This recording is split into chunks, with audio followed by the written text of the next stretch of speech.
I started splitting my gardens, or backyards I should say. So this is one entrance for the main floor unit to come to the backyard. And look at that. So they got all this backyard for themselves. And then from the second unit, I got another backyard.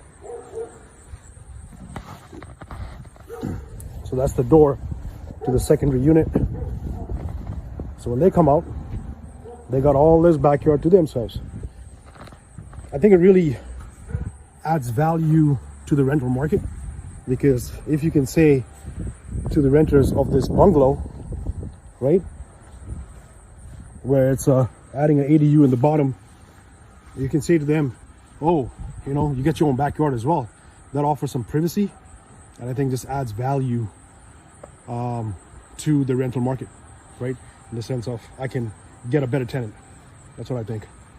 I'll see how it goes. It's the first time I'm trying, but I think I'm going to do this for all my properties henceforth.